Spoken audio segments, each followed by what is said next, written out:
எல்லாருக்கும் என்னோட அன்பான தமிழ் வணக்கம். தமிழ்நாட்டின் முதலமைச்சராக உங்கள் எல்லாரையும் திருநெல்வேலி நோக்கி அழைக்கத்தான் இந்த வீடியோ. வரலாற்றை தெரிஞ்சுக்கிறதும் மீட்டெடுக்கிறதும் இதுக்காக வெறும் பழம் பெருமையை பேசி அதிலேயே மனநிறைவு அடைகிறதுக்காகவா? இல்லை. நாம் வந்த பாதையை தெரிஞ்சுக்கிட்டு எதிர்காலத்தில் இன்னும் முற்போக்கா, இன்னும் பரந்த மனப்பான்மையோடு வளர்கிறதுக்கான தேடல் இது. இந்திய துணைக்கண்டத்தின் வரலாறு தமிழ் நிலப்பரப்பில் இருந்து தான் எழுதப்படணும்னு தொடர்ந்து நான் சொல்லிட்டு வரேன்.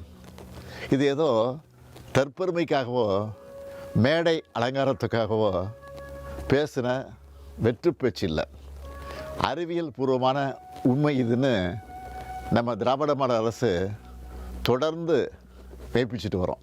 மதுரைக்கு பக்கத்தில் கீழடி அகழ்வாய்வு கண்டுபிடிப்புகளை கொண்டு கீழடி அருங்காட்சியகத்தை ரொம்ப கம்பீரமாக உருவாக்கியிருக்கோம். அடுத்ததாக இப்போ திருநெல்வேலியில் புறநை அருங்காட்சியகத்தை திறந்து வைக்கிறேன். புறநை ஆற்றங்கரை நாகரிகத்தில் நுண் கற்கருவி காலம் தொடங்கி இரும்பு காலம், தொடக்க வரலாற்று காலம்னு தொடர்ச்சியாக வரலாற்று தடயங்கள் புறநை ஆற்றங்கரை பகுதிகளில் ஏராளமாக கிடைக்குது.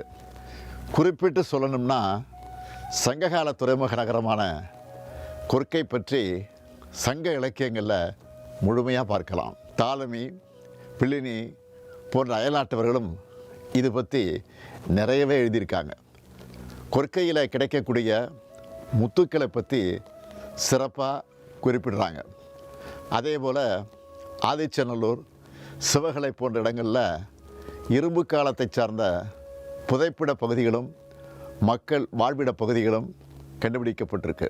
திராவிட மொழிகளின் ஒப்பிலக்கண உள்ள உலகுக்கு கொடையாக கொடுத்த ராபர்ட் கால்டுவெல் அவர்கள் 1876ஆம் ஆண்டிலேயே கொர்க்கையை ஆய்வு செஞ்சதோட சிறிய அளவில் அகழ் ஆய்வும் செஞ்சார்.